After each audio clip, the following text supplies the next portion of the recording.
The carrier times Resolute times died at 0347 hours, and nobody on the command deck of Station Helios said a single word. They just watched the blip disappear. Admiral Yara Chen stood with her arms at her sides and her jaw locked shut, and she watched the last carrier group of Earth's 3rd Defense Fleet vanish from the tactical display, one ship at a time. It was not loud. It was not dramatic. It was just a light going out. And then another. And then 3 at once. And then silence, where a fleet of 62 ships used to breathe. Blip, blip, blip. Gone. Her communications officer, a young man named Reyes who had not slept in 31 hours, turned from his console and looked at her like a dog looking at its owner after something breaks, like he was waiting for her to tell him it was fixable. She did not tell him that. She walked to the observation window instead. Luna sat below them, gray and patient, and unbothered, the way dead things are unbothered by the business of the living. The conclave ships were out there past the moon's far edge, past the debris field that used to be Admiral Goretti's strike wing, past the wreckage of 3 years of fighting. They were not rushing. They had no reason to rush. They had dismantled 31 civilizations before Earth, and not one of them had made the conclave hurry. Chen pressed 2 fingers to the glass. The glass was cold. She pulled her hand back and returned to her station. "Get me Geneva," she said. The bunker under Geneva smelled like recycled air and burned coffee, and the particular human smell that comes from 40 people sharing a space and pretending they are not afraid. The UN Emergency Council had been in continuous session for 9 days. The table was covered in paper, actual paper, printed reports. Because 3 cyber strikes had taught everyone not to trust screens for anything important. Chen joined by transmission. Her face appeared on the wall screen, still in her duty uniform, still with the hollow look of someone who had just watched 62 ships become debris. Director Osei, who chaired the council, did not waste time. "The motion is on the table," he said. "Conditional surrender to the conclave, negotiated terms. We preserve civilian infrastructure. We preserve a portion of the population." He paused. "We stop losing people." The room was quiet in the way rooms get quiet when everyone already knows the vote, and nobody wants to be the first to say it out loud. 9 votes for, 4 against. Chen was one of the 4. She did not make a speech. She had watched too many speeches die in the last 3 years to believe in them anymore. She simply said what she knew. "Their terms have never once produced a surviving civilization," she said. 31 species took those terms. Ask them how it went." "We cannot ask them," said a man named Beaumont, representing what was left of the European bloc. "That is precisely the problem." "Yes," Chen said. "It is." The vote was taken, 9-4. The resolution passed. The official record of the session noted the vote, the time, the names of the dissenting members, and in a field marked Times additional comments, which most members left blank. Chen's 3-word entry: "We don't kneel." The conclave gave them 6 hours to broadcast formal acceptance of the terms. Those 6 hours were the quietest 6 hours Earth had experienced in 3 years of war. The orbital defense platforms that still functioned were silent. The remaining warships held position and did not fire and did not move. The cities that had not been struck were dark, conserving power, waiting. In a monitoring station on the edge of the Helios array, a junior analyst named Priya Vasquez was on hour 14 of a 16-hour shift, reviewing long-range gravitational data. It was not glamorous work. It was the kind of work that made your eyes feel like they were full of sand and made you dream in numbers on the nights you actually got to sleep. She was running a standard sweep of the outer system, routine, mechanical, the kind of task a person does with half their brain while the other half thinks about whether there is any food left in the break room when she saw it. A gravitational anomaly. Edge of the system. Deep past Neptune. Past the scattered disk. Out in the dark where nothing was supposed to be. It was not large. On her display it was a small irregularity. The kind of thing that gets generated by instrument drift or cosmic background noise or a dozen other boring explanations. She almost moved past it. She didn't.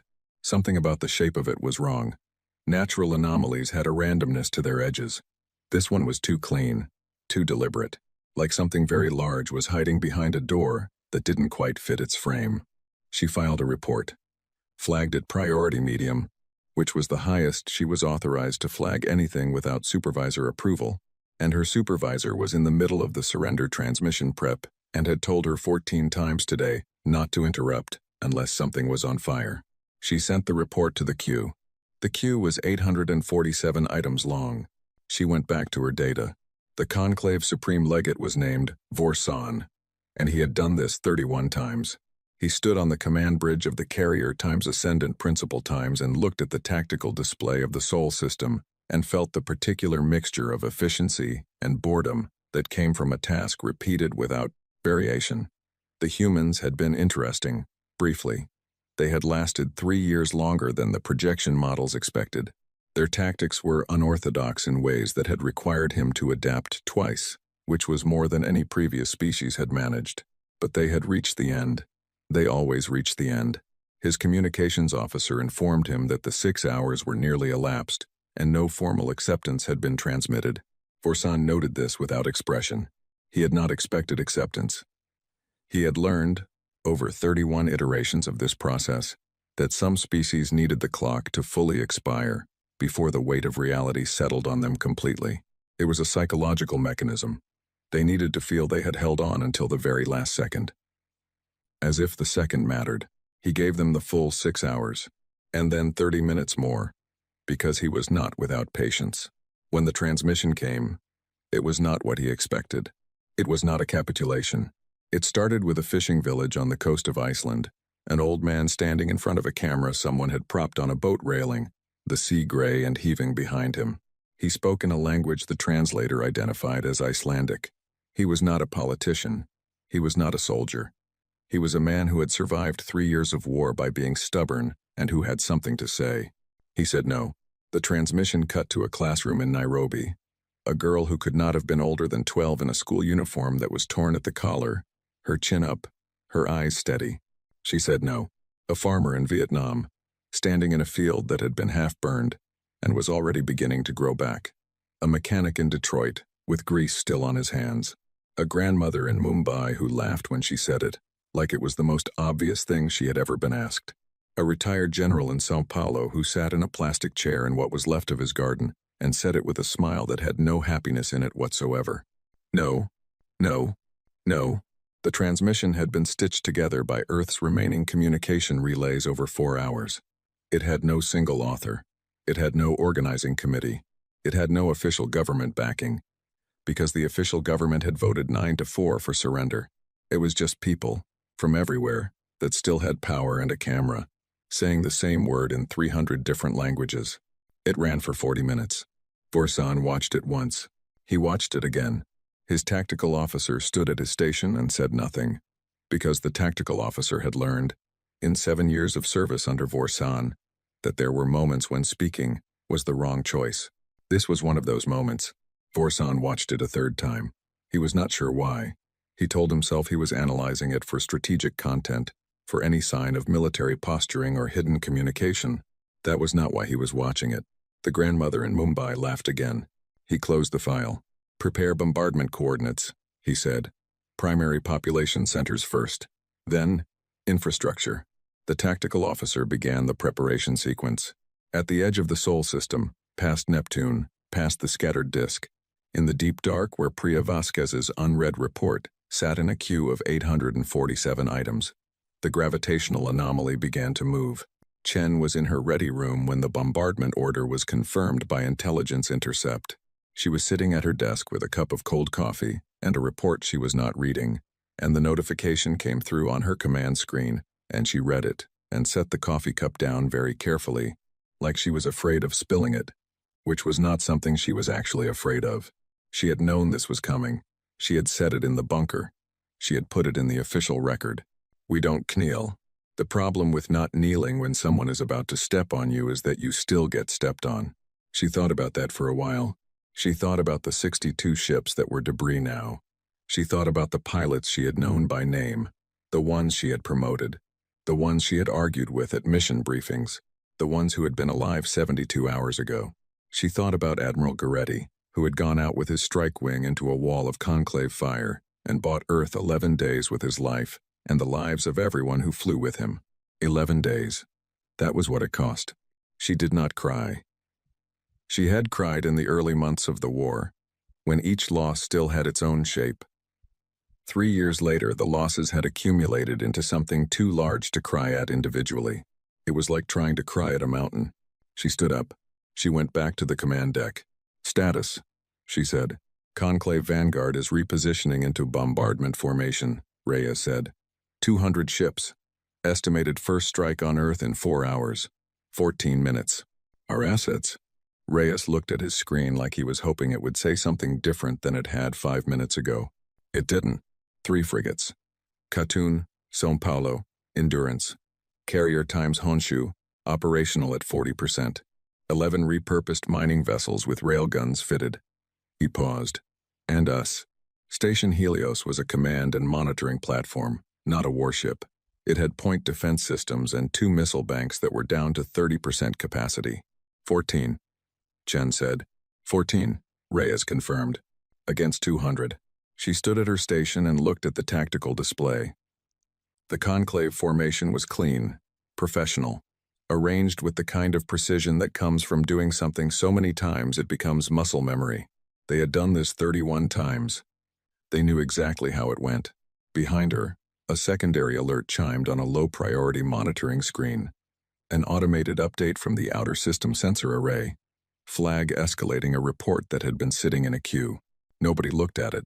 Chen leaned over the tactical display and traced the conclave formation with one finger, not touching the screen, just following the shape of it.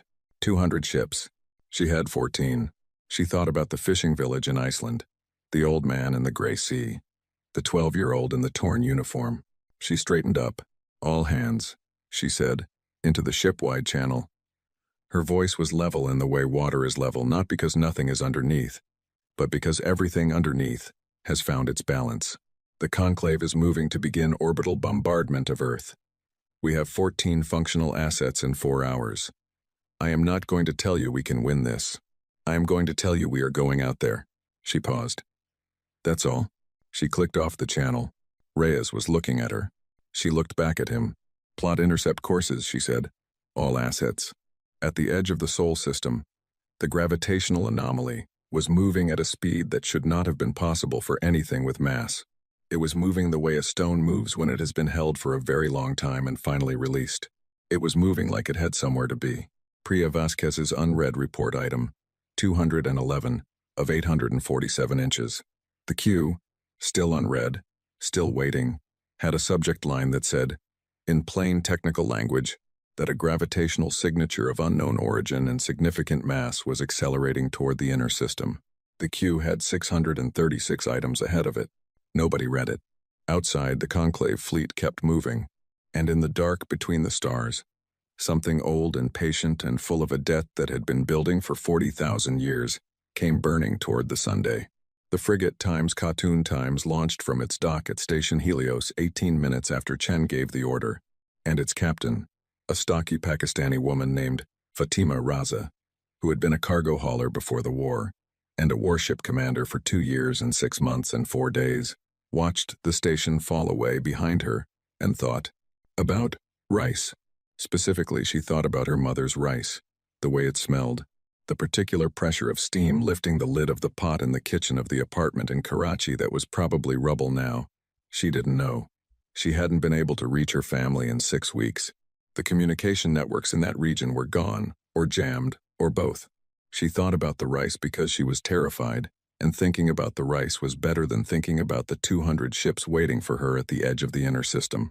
"All stations ready," her tactical officer reported. "Good," Raza said. The times, Katun times, moved. Chen watched them go from the command deck of Station Helios.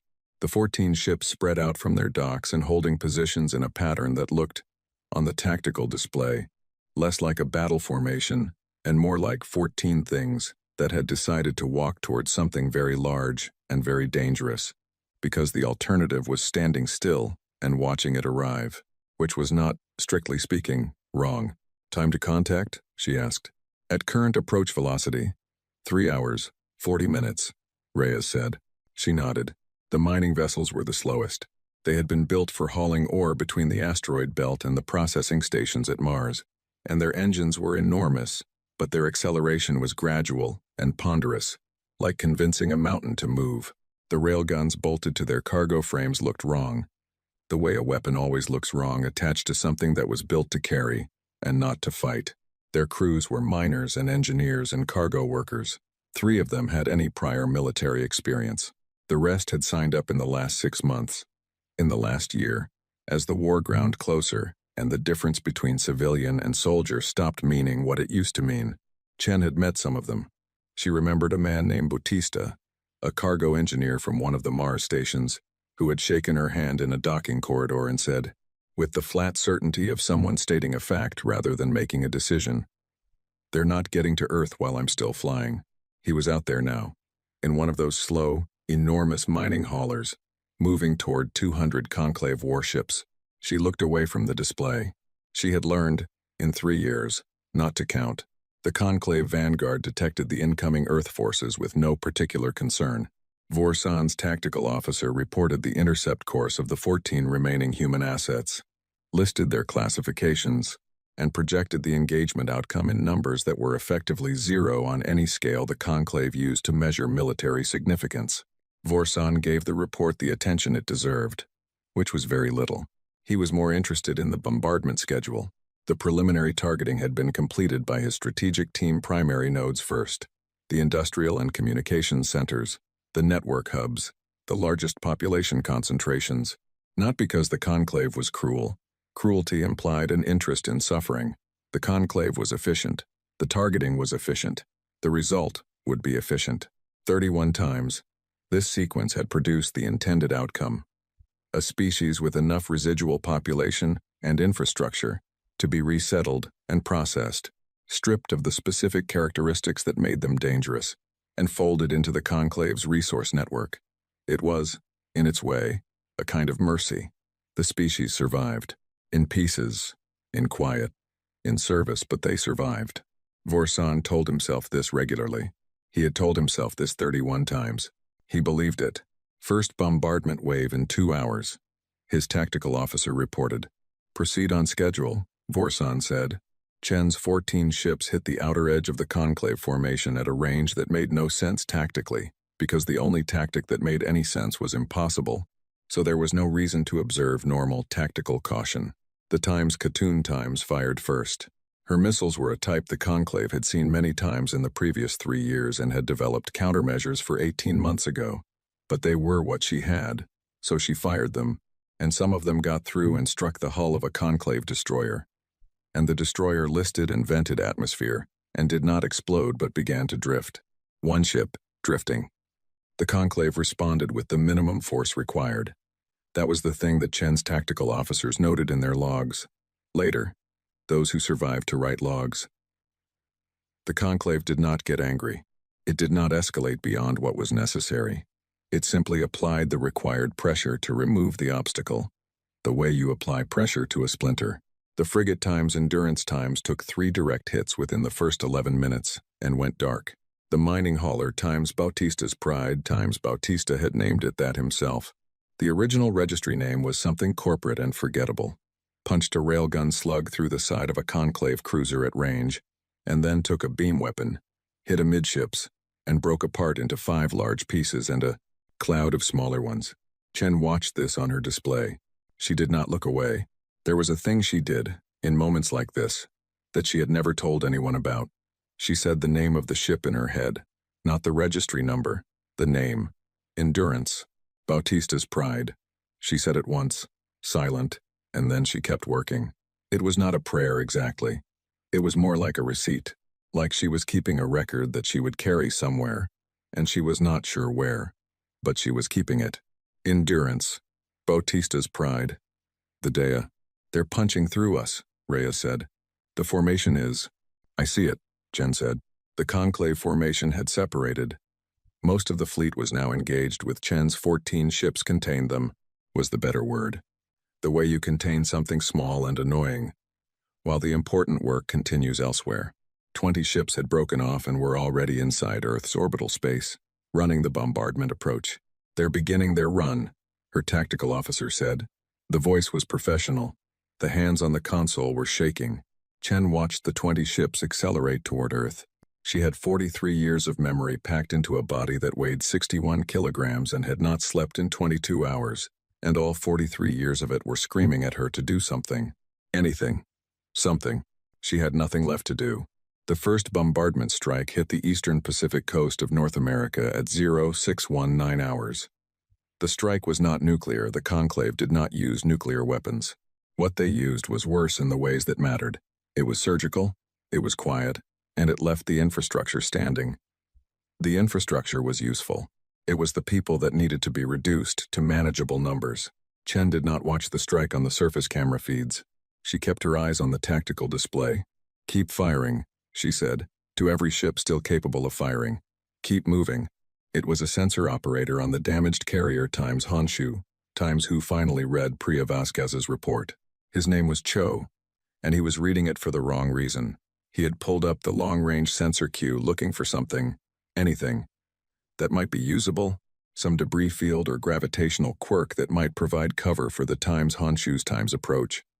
And he was scrolling through items at speed because there was no time, and he almost scrolled past it. He stopped. He read it again. He read it a third time, and his hands stopped moving, and he sat very still in the way. People sit very still when something has happened to the part of their brain that manages movement. The gravitational anomaly Vasquez had flagged 14 hours ago was no longer at the edge of the system. It was past Jupiter. It was moving at a velocity that his instruments registered as impossible. Because it was. The instruments were not wrong.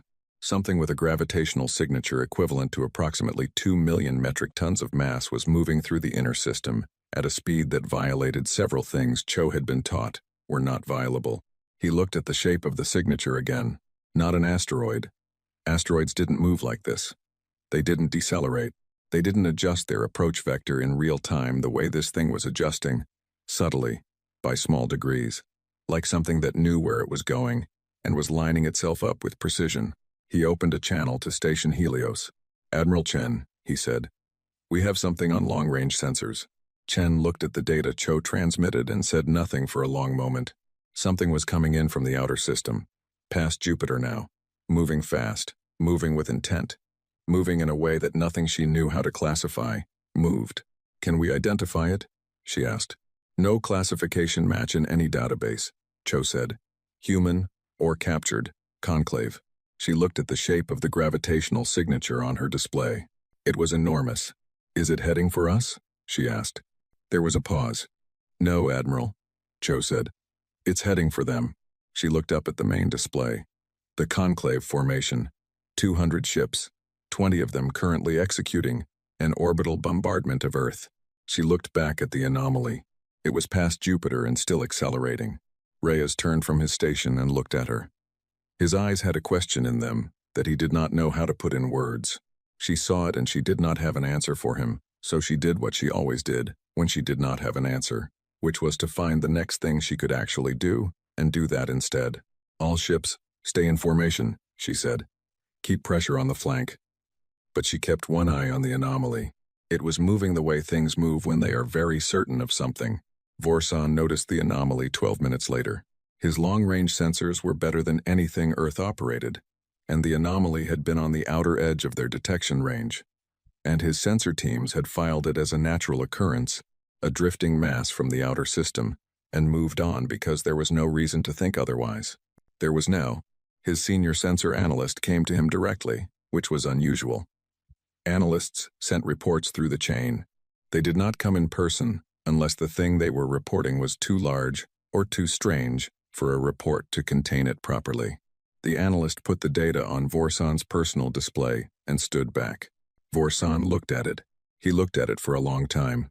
The mass, the speed, the directional precision, the way it was coming in not from a natural orbital path but from a specific vector, a chosen vector, aimed at a specific point in space that happened to be the center of his fleet's current formation. "Classification?" he asked. "No match," the analyst said. "We have run the signature against the full Conclave xenographic database. There is no registered species with this type of vessel." Vorsan kept looking at the data. 31 civilizations. He had processed 31 civilizations. He knew the vessel signatures of every species currently in Conclave space, every species on record, every species in the historical database going back 600 years. "No match." "Alert the fleet," he said. Defensive formation. The analyst left. Vorsan remained at his display. Past Jupiter, moving with perfect calm. Something that had no name in any database the Conclave had ever compiled, came toward them through the dark. It did not slow down. It did not signal. It did not do anything except move. Steady and enormous, and absolutely certain, like something that had been waiting a very long time and was done waiting. Vorsan had a feeling he did not have a name for. He had never needed a name for it before. In 31 engagements, across 200 years of personal command experience, in every military situation he had ever navigated, he had never once felt what he felt now. Looking at that display, watching that thing come, he felt it then. He told himself it was tactical uncertainty. He was a very experienced commander. He knew he was lying. It came out of FTL wrong. There was no deceleration burn, no transition wake, no energy signature, of the kind that every spacefaring species produces when they drop from faster-than-light travel into normal space. The specific, electromagnetic fingerprint of a drive system bleeding off its accumulated energy. Every ship Chen had ever seen come out of FTL looked the same at the moment of arrival. A flash, a shimmer on the sensor array, a brief bloom of heat and radiation that faded as the drive cycled down. This was not that. One moment there was nothing between Earth and the Conclave vanguard, except vacuum and debris. Then there was something. It did not arrive. That was the word Cho used later, in his after-action report, and then crossed out. Because times arrived, times implied a journey with a visible ending. What it did was closer to the way a word appears when you suddenly remember it present, whole, and clearly having existed the entire time even though you couldn't see it a moment before. It was simply there. And it was enormous. The displacement wave hit Cho's instruments first, before his eyes registered anything on the visual feed. The sensors screamed, not an alarm tone, just raw data, moving faster than the display systems could parse it. Numbers cascading across his screens, gravitational readings, mass readings, EM readings, all of them spiking to the top of their measurement range and holding there. He grabbed the edge of his console. The times Honshu times shuddered, not from a strike, from the wave. The wave was physical, a compression in space that moved outward from the point of arrival at a speed just below light and hit the carrier like a slow slap from a very large hand. The lights flickered. 3 crew members who were not holding on to something fell. Cho looked at his visual feed. The ship sat between Earth and the Conclave formation the way a door sits in a frame. Not blocking in the sense of geometry, space is large, and the Conclave formation was spread across thousands of kilometers, and no single physical object could geometrically block all of it, but blocking in the sense of statement. The way a person stands between something dangerous and something they have decided to protect. He tried to measure it. His instruments gave him numbers, and then he looked at the numbers and his brain declined to process them, the way a calculator refuses a number too large for its display. He tried again. Same numbers. He leaned back in his seat. He said a word that he would later not remember saying. 3 Conclave destroyers on the inner edge of the formation had been in the path of the displacement wave. They were not struck. They were simply pushed, the way a raft is pushed by a wave on a lake, steady and irresistible, and they drifted off their assigned coordinates by 60, 80, 100 kilometers before their pilots corrected. On the bridge of the time's ascendant principle, every alarm that Vorsan's ship possessed began speaking at once. He did not look at the alarms. He looked at the tactical display. The ship on his display had no designation. His identification systems were cycling through the database at maximum speed, running the hull profile, the mass signature, the material composition readings from his long-range sensors, checking and rechecking against every record in the Conclave's xenographic archive, which contained the profiles of every known vessel type, from every known civilization, going back 600 years of Conclave history. Cycling, no match. Weapon status, Vorsan said. All weapons online, his tactical officer reported. Targeting is having difficulty achieving a lock. The hull material is the sensors are returning inconsistent readings. What material? We don't know what it is. Vorsan absorbed this without expression. The hull of the ship on his display was not plated in any alloy or composite or material his sensors knew how to read. They were returning the closest approximation they could manage, which was several different answers at once, which meant the answer was none of them. The material was genuinely unknown, not a variant of a known material, not a material the Conclave had encountered and classified, something else entirely.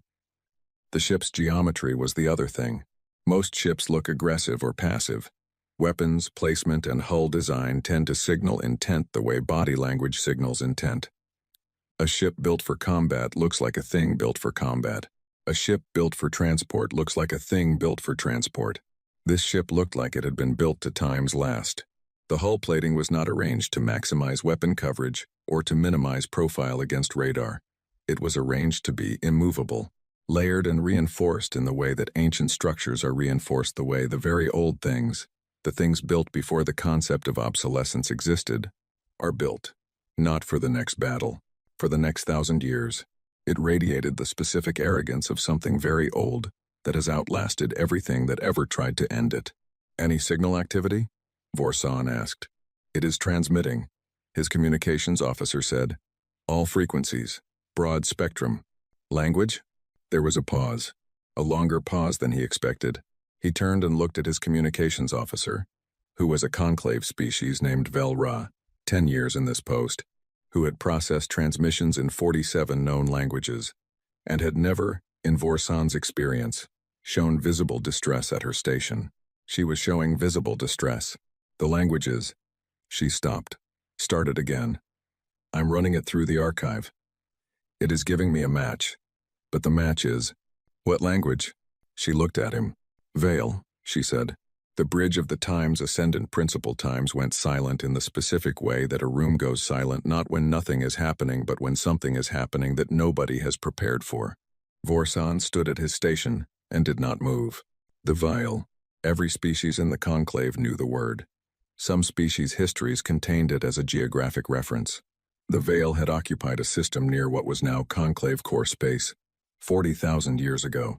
So far back that the star itself had changed in the interval since. Some species' histories contained it as a myth, the ancient ones, the Watchers, the civilization that appeared at the edge of recorded history, and then receded into it before anyone could study them closely. The Velsa, who were among the conclave's founding species, had religious texts that mentioned the Veil. The texts were old. The word had not been applied to a living civilization in the time since the Velsa had learned to count. The Veil were not a present thing. They were a past thing. They were the oldest name anyone knew, applied to something that had gone quiet before most current species had achieved basic metallurgy. And one of their ships was sitting between his fleet and Earth, transmitting on all frequencies in a language that the Conclave's archive classified as extinct, culture, terminated, estimated 40,000 years prior. Full translation, Vorsan said. His communications officer's hands moved over her console. The archive's translation subroutine for dead languages was slower than for living ones. It worked from historical fragments, from texts that later species had found and partially decoded, from linguistic archaeology spanning thousands of years. It took 3 minutes. 3 minutes in which nobody on the bridge of the time's ascendant principal time spoke. The translation appeared on the main screen. 6 words. The dead is old. We remember. Vorsan read the 6 words. He was a being of significant experience and rational disposition. He had commanded fleets for 200 years. He had reduced 31 civilizations to manageable states and had done so with the steady certainty of someone who has never had a reason to doubt the outcome. He was not given to alarm. He was not given to superstition or sentiment. He read the 6 words again. On the tactical display, the Veil ship had not moved. It sat between his fleet and Earth, with the specific stillness of something that does not feel the need to explain itself through movement. Its weapon systems, if it had weapons, which his sensors could neither confirm nor deny, were not visible in any configuration he recognized. The hull gave his targeting systems nothing reliable to lock onto. He had 200 ships. He looked at the shape of that hull again. He looked at the material his sensors couldn't read. He looked at a ship that had emerged from FTL without a transition signature, at a speed that violated everything he understood about how mass and energy behave. Something very ancient had used a language that had been dead for 40,000 years to say 6 words to him. He understood the words. Syntactically, mechanically, Through the archive's best approximation of the Veil lexicon, he understood them. What he did not understand was the other thing the words contained, the thing under the words, the weight they carried. He was beginning to understand it. "Get me the historical record," he said. "Everything we have on the Veil." His communications officer looked at him. "The full record, sir?" "Everything." Chen saw the ship at the same moment every other ship in the system did. It appeared on her visual feed and she looked at it, and then she looked at the dimensions Cho's instruments were measuring, and then she sat down, because her legs made a decision without asking her. She sat in her command chair and looked at the thing on her screen. It was between Earth and the Conclave fleet. It was enormous. It was like nothing she had ever seen in 3 years of war, or in 43 years of life before the war, or in any database or historical record, or classified intelligence briefing she had ever been given access to. It had come out of nowhere. It had put itself between Earth and the thing trying to destroy Earth. She did not know what it was. She did not know where it had come from. She did not know what the 6 words meant, which were now being picked up and translated by every Earth system still capable of receiving and processing them. "The debt is old. We remember." She stayed seated for 7 seconds. Then she stood up. "All ships, hold position," she said. "Do not fire. Do not approach. Maintain current coordinates." "What is it?" Reyes asked, which was the question everyone was asking, which was the only question anyone had, which had no answer. "I don't know," she said. She watched the screen. The Conclave fleet had stopped moving. The 20 ships running the bombardment approach had halted. The main formation was reshaping into something defensive, a tightening of ranks, a closing of gaps, the formation of a fleet that has encountered something it was not prepared for and is buying time to think. They were afraid. Chen watched the greatest military force she had ever seen in 3 years of war rearrange itself out of fear of one ship. She thought about what that meant. She looked at the Veil ship on her screen, at the weight of it, at the age of it, at the way it simply sat there, between Earth and the thing that wanted to end Earth, with no particular urgency, as if it had been heading for this exact moment for a very long time, and had known, the entire time, that it would arrive. "Get me a translation team," she said. "I want to know what language that is, and I want to know what those 6 words mean." The translation came back in 11 minutes. The language was Veil. The record classified it as extinct. Every cultural reference her database could find listed the Veil as a civilization that had gone silent 40,000 years ago. One of the oldest civilizations in the accessible region of the galaxy, a thing of myth and historical speculation, and religious reference in at least 9 living cultures. The 6 words meant what they meant. "The debt is old. We remember." Chen read the translation. She read it again. She was not a person who made large leaps without evidence. She was an admiral. She operated on data and probability and tactical assessment. She had spent 3 years making decisions based on what was in front of her and what she could calculate. She looked at the ship on her screen. She made a leap. Something had come. Something very old, from very far, had come to where Earth was dying and put itself between Earth and the thing killing it, and said, "Times we remember, times in a language that had not been spoken in 40,000 years. Whatever the debt was, she did not know. Whatever the memory was, she did not know. But something remembered. She sat with that for a moment. Outside, the Conclave formation was completely still. The bombardment had stopped. The 20 approach ships had not resumed their run. The entire fleet of 200 was motionless in a way that Chen had not seen any Conclave fleet be motionless in 3 years. The Veil ship broadcast on all frequencies and waited. Vorsan read his historical record, and somewhere, in the record in a fragment of an ancient text, recovered centuries ago from the ruins of a system that had once been vile space, in a passage that referenced humanity's ancestors, in a description so ancient that the humans being described were not yet anatomically modern, not yet farming, not yet anything that their own historians would recognize as civilization. He found the debt. He stared at it. He read it again. He was quiet for a very long time. When his tactical officer asked him for the order to engage the unknown vessel, Vorsan did not answer immediately. He stood at his station with the historical record open on his display and the 6 words sitting next to it like a hand placed on a table. Steady, unhurried, not threatening, waiting. "Sir," his tactical officer said. "Your order?" Vorsan closed the record. "Hold position," he said. The tactical officer blinked. Sir, hold position, he said again. He needed to think. He needed to think about 40,000 years in 6 words and what it meant that something this old had decided, after this much time, that right now was when the debt came due. He needed to think about that very carefully. Outside, between his fleet and a planet of 8 billion humans, who had spent 6 hours broadcasting the word times no times in 300 languages, the ancient ship sat in the silence of space and waited for him to finish thinking. It was in no hurry. It had waited 40,000 years. It could wait a little longer. The Conclave moved first. Not Vorsan's ship. Not the Vanguard. A destroyer at the edge of the formation. One of the ships that had been knocked off course by the displacement wave. A young commander whose name would not survive in any record of these events made a decision that Vorsan had not authorized, based on a calculation that was not wrong by Conclave standards, which said that an unknown vessel, regardless of its signal, represented an obstacle to a sanctioned operation, and obstacles were removed. The destroyer fired. The beam weapon struck the Veil ship's hull. Or it tried to. Chen watched it happen on her screen. Watched the beam go out. Watched it reach the Veil ship's hull. Watched it do something. Dissipate was the closest word. Not reflect. Not absorb. The energy arrived at the hull and ceased to be what it had been. The way a word ceases to be a word when you say it too many times. The hull did not glow. It did not scar.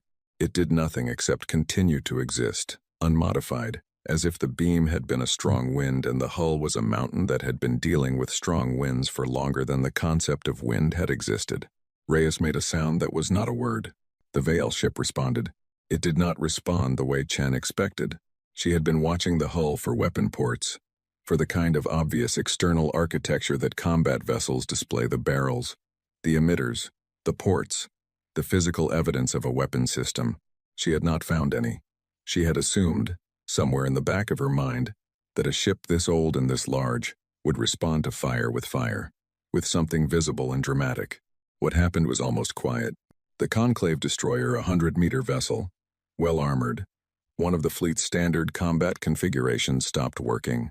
Not in the way a ship stops working when it takes a weapon strike, with explosions and venting atmosphere and visible catastrophic failure. It stopped the way a watch stops when the spring breaks. Section by section, the drives went first, then the weapons, then the life support shifted to emergency mode, then the lights inside the ship, visible through the viewports on Chen's magnified screen, went to emergency red. The crew was alive. The ship was not a threat. It took 11 seconds. Then the Veil ship was still again. Vorsan watched the destroyer drift on his display and felt something move through his command staff: not panic, because Conclave military culture did not permit panic, but the precursor to panic, the specific silence that precedes it, the moment when every experienced person in a room understands simultaneously that the parameters of the situation have changed in a way that the existing doctrine does not address. The Veil ship had disabled a combat vessel in 11 seconds, without visible weapons, without any apparent effort. The destroyer's crew was alive. He confirmed this with sensors, life signs stable, ship systems in emergency mode, crew contained and unharmed. He noted this, filed it somewhere in his thinking. The Veil had chosen to incapacitate and not destroy. He thought about what that meant. The historical record was still open on his secondary display. He had been reading it in fragments for the past 22 minutes. What he had found there was not reassuring in any operational sense. The Veil had been, 40,000 years ago, a civilization so advanced that the civilizations which came after them, including the founding species of what would become the Conclave, had found their abandoned infrastructure and mistaken it for natural, geological formations, had lived in their ruins for generations without recognizing them as constructed things. The ruins were too well made, too permanent, too outside the frame of reference of what younger civilizations considered possible. What the Veil had built, they had built to last. What they had done thoroughly. He thought about the hull that dissipated energy beams. He thought about the 11 seconds. He thought about 31 civilizations, processed efficiently, and about the fact that this was the first time in 31 civilizations that something had been waiting at the end of the process. "Hold all fire," he said. "That is a fleet-wide order.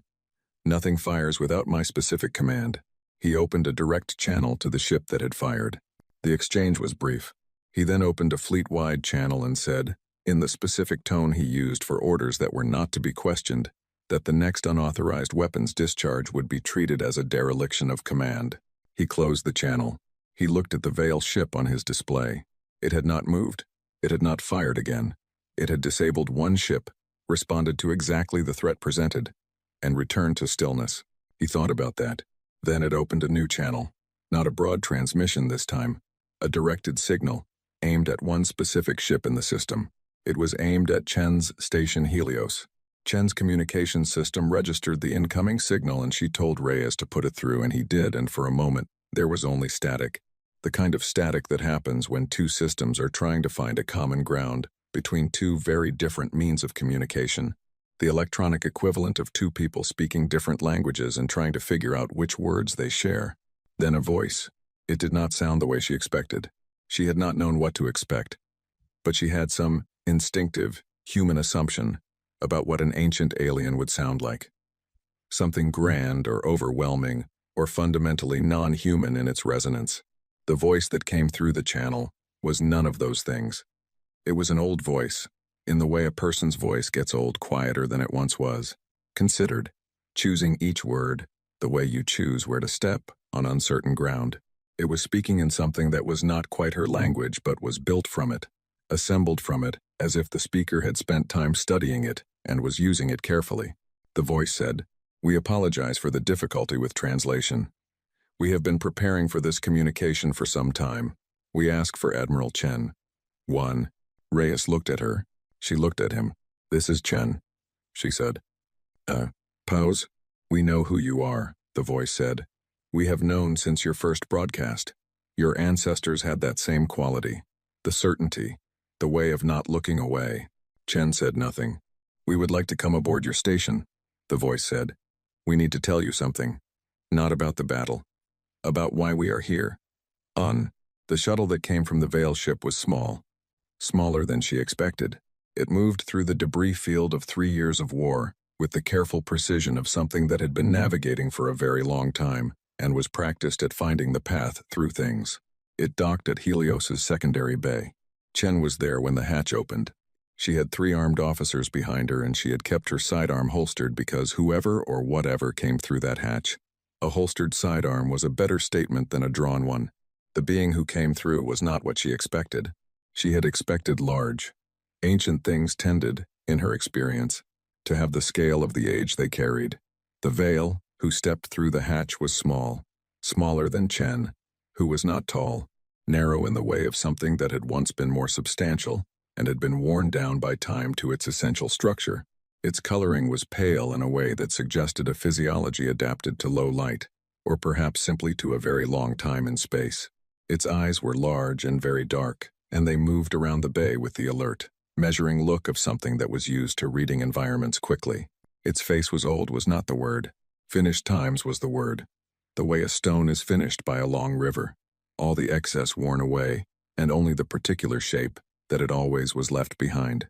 It moved through the bay and stood in front of Chen. It said something. Then it seemed to remember itself, and found the words in her language. "I am the last formal voice of the Veil," it said. "There are others of us. Not many. 300 on the ship. We are not a civilization anymore. We are the last thing a civilization becomes, when everything else is done." Chen held its gaze. "You put yourself between us and the conclave," she said. "Before I ask you anything else, I need to know why." The Veil was quiet for a moment. "Yes," it said. "You deserve that first." What it told her took 40 minutes. 40,000 years ago, the Veil were ending. Not in the dramatic way of civilizations that destroy themselves with war or ecological collapse, though they had experienced both of those in earlier periods. They were ending in the slower way, the quieter way, the way of a thing that has done everything it set out to do and has nothing left that it knows how to want. Their population had declined across 8,000 years of that particular exhaustion. Their colonies had gone dark, not from disaster but from a decision, repeated individually by billions of beings across centuries, that continuing was not worth the cost. The last colony ship carried 4,000 survivors, engineers, doctors, historians, Children. They were heading for a system on the outer edge of vile space. The last viable world they knew. A last attempt at a different answer to the question that had been killing them. The drive failed. Not dramatically. Not catastrophically. A cascading series of small failures. The kind that build up over long voyages when a civilization no longer has the industrial base to produce perfectly manufactured components. The ship came out of FTL in the wrong system, traveling at a fraction of its intended speed. Its drive irreparably compromised. Its crew alive, but stranded. The system had a single habitable world. The third planet. It had life. The creatures on that planet had no name for themselves that the Veil's surviving linguists could parse. They were pre-agricultural. Pre-settled. They lived in small groups, moved with the seasons, had been on that planet for hundreds of thousands of years in various forms and were currently in a form that was becoming, something. The Veil scientists recognized the specific developmental signature, a species in the long accelerating ramp toward cognitive complexity. They were nothing yet. They were not even the earliest civilizations. They were before the concept of civilization existed. The Veil colony ship put down near the coast of a large continent and began to die slowly, as stranded ships do, the systems failing piece by piece as the things that could not be repaired stopped working. The creatures on the shore noticed. They did not understand what the ship was. They were not capable of understanding what the ship was. They had no framework for understanding what the ship was. A thing had fallen from the sky, and it was large, and it made sounds, and it was dying, and they did not have the concept of alien, or spacecraft, or civilization, and they approached it the way they approached every large, unknown thing, which was carefully, and together, and with the particular caution of something that has learned that the world is full of dangerous things, and the best way to survive them is not to face them alone. They brought food. The food was wrong. Veil biology could not process most of it, but they brought it. They built fires on the shore, within sight of the ship's viewports, fires that the Veil inside understood were intended as warmth and as signal. They did not understand what the beings inside the ship were. They understood that something was in distress, and that distress, in their experience, was something you moved toward, not away from. Several of them died defending the crash site. There were large predators in that region, and the colony ship's location attracted them, and the creatures on the shore killed predators that were not threatening them, that were too large and dangerous for creatures their size to face, without significant risk, because the large dying thing needed to not have predators around it. They had no concept of debt. They had no concept of species. They had no concept of the difference between one kind of living thing and another kind of living thing in any categorical sense that their cognitive structure could yet hold. They just helped because something needed help. The voice of the Veil stopped. Chen realized she had not moved in a long time. She was standing in the middle of the bay, and her 3 armed officers behind her were equally still, and nobody had spoken in a very long time.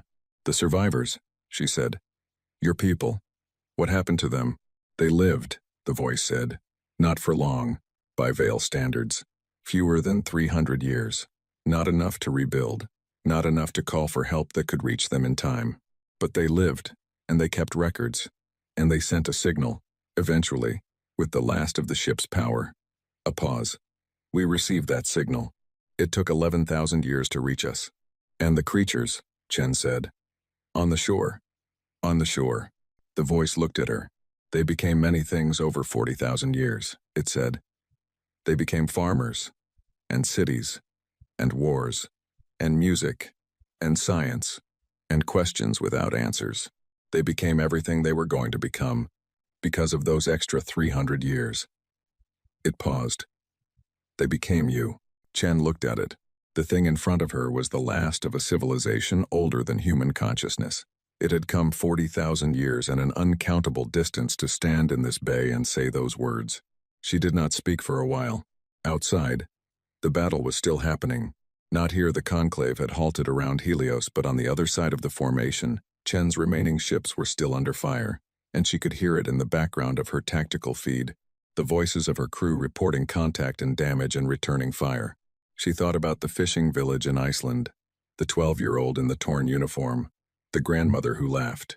She thought about creatures who didn't have a word for stranger, standing on a shore at night with fires they'd built for something that fell from the sky. She thought about what it costs to help something when you don't know what it is, and you don't know if it will help you back, and you have nothing to gain, and you do it anyway. We didn't know, she said. It was not a question. It was not anything in particular. Just a thing she needed to say. No, the voice said. You never know. That is the point of it. Chen looked at the voice for a long moment. Then she turned to her officers. Get me a line to every ship still flying, she said. We're going back out. The second phase of the battle was different from the first. Not because the numbers were better. The numbers were not better. Chen still had 14 ships, minus the 2 that had been destroyed and the 3 that were now non-combat capable due to damage, which left 9, plus the Veil ship, which was in a category she had no prior experience with and no tactical doctrine to address. Against 200, the numbers were still not a conversation anyone would call hopeful. What was different was the conclave. They were not fighting the way they had been fighting before.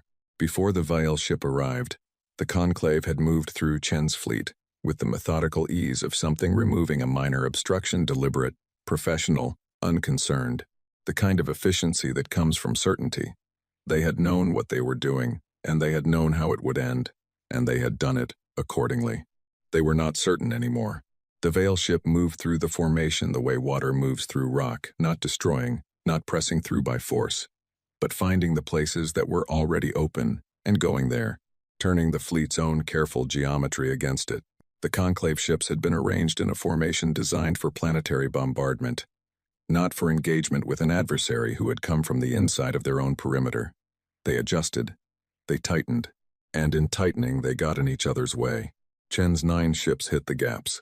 Not because 9 ships against 198 suddenly became a winning proposition, because chaos is the great equalizer, and the conclave, which had never operated in chaos before, was discovering that the doctrine it had refined over 31 civilizations was built for a situation that no longer existed.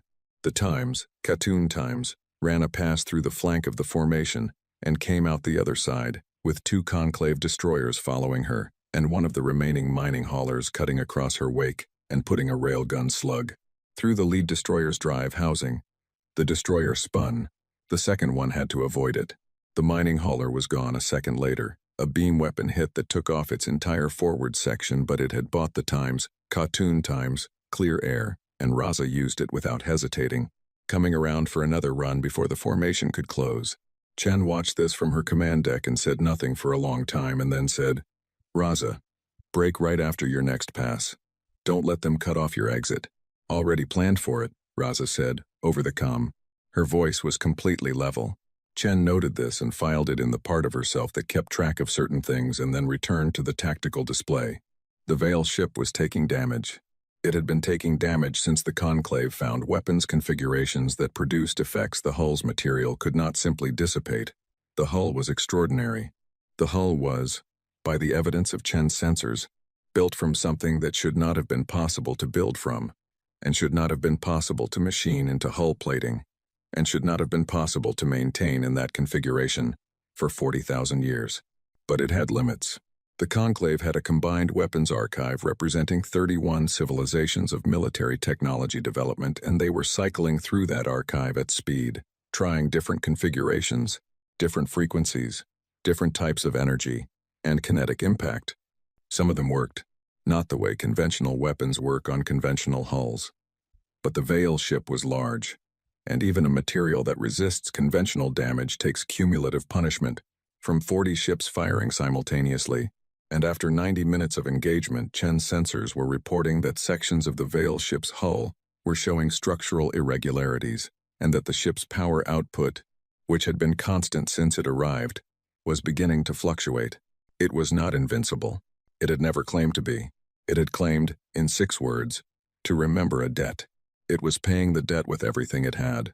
Vorsan watched the engagement from the Times' ascendant principal times and thought about the historical record. He was a rational being. He had always been a rational being. His career, his record, his 200 years of command were all evidence of a mind that evaluated situations on their practical components and made decisions accordingly. He did not do things because of feelings. He did things because they were correct. The historical record was a practical document. It was a fragment of a veil text, recovered from ruins in a system that the Conclave's own founding species had settled without knowing whose ruins they were living in. The fragment described, in the spare and precise language of veil historical record-keeping, the loss of a colony ship and the behavior of the indigenous species of the third planet of the target system. The fragment did not use the word kindness. Veil language had many words that the archive's translation subroutine rendered as times kindness, and each of them meant something different. The word in this fragment was the one the subroutine flagged as closest to times kindness given without capacity for calculation, times kindness that could not have been strategic because the beings giving it lacked the cognitive framework for strategy in any recognizable sense. They had helped, not because they knew what the veil were or what the situation was or what might come of it. They had helped because something was suffering and they were present, and helping was what you did. Vorsan had processed 31 civilizations. He had seen civilizations that were militarily strong and civilizations that were intellectually advanced, and civilizations that had developed extraordinary technologies and civilizations that had built structures of remarkable beauty. He had processed all of them. All of them had, in the end, made the calculation that survival within the Conclave's terms was preferable to the alternative. He had never, in 31 civilizations, encountered the word, the Vial fragment used. He had encountered it now. He watched the Vial ship take damage. He watched 300 beings spend themselves to pay a debt that no living human had incurred and no living Veil had experienced, and that had accumulated across 40,000 years of silence, patient as the dark between stars. He watched the mining haulers ore carriers, built for cargo, crewed by people who had been miners and engineers 6 months ago, run passes through his formation with the particular recklessness of people who have run out of options and decided that running out of options is not the same as running out of reasons. He thought for a long time. Then he opened a channel to the Vial ship. The Veil responded. The communication was long. Vorsan spoke, and the Vial spoke, and some of what was said was in Conclave standard, and some of it was in the recovered fragments of the Vial language that the Conclave's archive could approximate, and some of it was in the long language of silence between sentences where both parties are considering something that cannot be said quickly. When it was done, Vorsan closed the channel. He opened the fleet-wide channel. He gave the order. The Conclave fleet began withdrawing from Earth's orbital space at 1,142 hours. Not in defeat. Vorsan was precise about this in his log, which was precise about everything, which was the only way he knew to keep records. The withdrawal was a strategic recalibration. The Conclave did not lose. The Conclave encountered a variable outside its existing model and adjusted its timeline accordingly. That was what the log said. What the log did not say.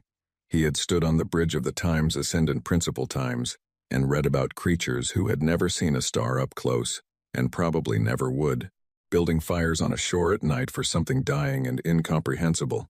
And he had felt something in the architecture of his certainty shift. Not collapse. Shift. The way old buildings settle, not destroyed, but changed. Moved into a different alignment with themselves. He did not know what to do with that. He was not sure it was his to know what to do with. He withdrew the fleet to the edge of the system and opened a channel to what remained of Earth's government. And the message he sent was not short, and it was not simple. But its essential content was this. The Conclave's assessment of the human species was being reevaluated. The operation was suspended. The timeline for any resumption of operations was indefinite. The Conclave would be watching. He noted, in the log, that this was the first time in 31 civilizations that the operation had been suspended. He did not note the reason. He was not sure language had the right tools for the reason. He withdrew. The Veil ship held its position in high Earth orbit and stopped broadcasting and went quiet. Chen's sensors showed what the quiet meant. The drives were offline, not shut down, not in maintenance mode. Offline, the way things go. Offline, when the systems that run them have taken enough cumulative damage that they cannot run anymore. The hull that extraordinary, impossible hull had held. It was scarred in ways her instruments registered as significant structural damage in multiple sections. The ship was intact. The ship was not going anywhere. She could see the lights inside the viewports. Emergency power, red and low. 300 beings. The last of something 40,000 years old. They had spent everything they had spent 40,000 years preparing, and they were sitting in high orbit above a planet they had come impossibly far to defend, and they were alive, and they were going nowhere. Chen sat in her command chair for a long time. The command deck was quiet. Reyes was running damage assessments. Her remaining tactical officers were working through the procedural aftermath of an engagement, the administrative work of survival accounting for ships, for crew, for what still functioned and what needed repair. Nobody was speaking unless they needed to speak about something specific. The planet below was she didn't look at the surface feeds. She knew what was down there. She knew what the bombardment had done to the places it had hit. She would look at that later. She would look at it for a long time and it would cost her something and she would pay that cost because it was hers to pay. Not now. Now she looked at the vile ship on her screen. She thought about what the voice had told her. About creatures on a shore building fires for something they couldn't name. She thought about the 12-year-old in the torn uniform. She thought about the old man in Iceland, standing in front of a camera with the gray sea behind him saying no, in a language that predated every nation on Earth. She thought about what it costs to help something when you don't know what it is. She picked up the comm. "Get me a channel to the Veil ship," she said. When the channel opened, she didn't ask for the voice. She didn't run through protocol or identification or any of the formal apparatus of first contact that the UN had spent 3 years building a handbook for, in case it was ever needed, which she had never read because she had been too busy with the war. She just talked. She said that she understood the ship was damaged. She said she understood that the 300 people on it had nowhere to go. She said she understood that they were the last of something, and that the last of something needs a place to be, and that a place to be was something Earth had, even now, even damaged, even carrying the weight of everything the last 3 years had cost. She said it wasn't a diplomatic offer. She said it wasn't a strategic alliance or a mutual defense pact or anything the handbook would have a section for. She said it was an invitation. She said, "Come down. There's room." The channel was quiet for a long time after that. She waited. She was not a patient person by nature. She had never pretended to be.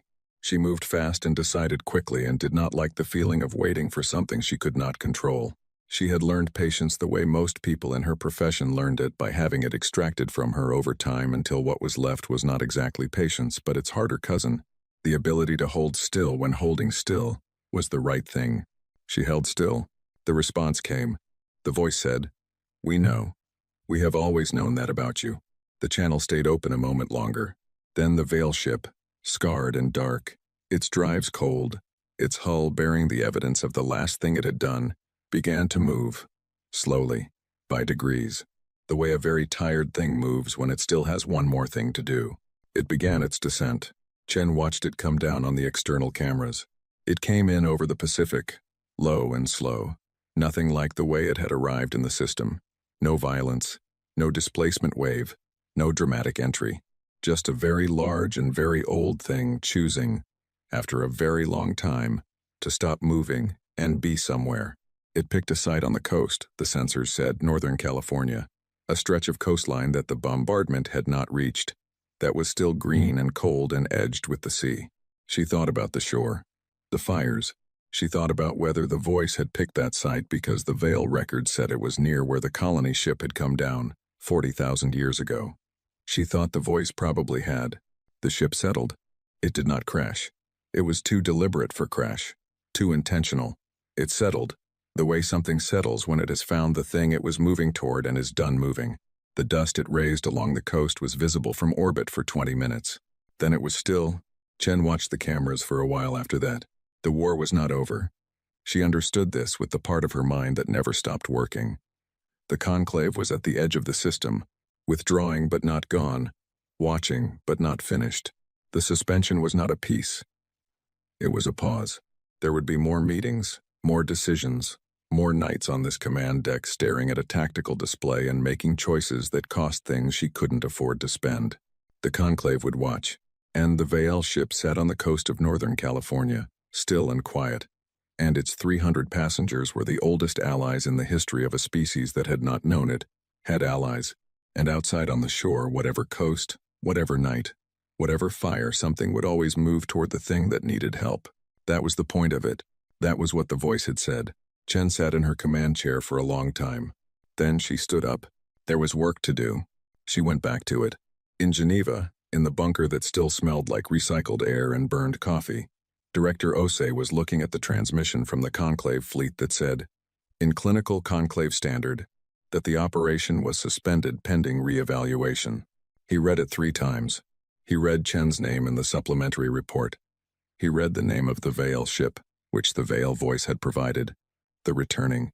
He read the casualty figures for Earth's fleet engagement, and then he stopped reading for a while. He thought about the 9-4 vote. He thought about the 3 words in the Times additional comments Times field. We don't kneel. He closed the report.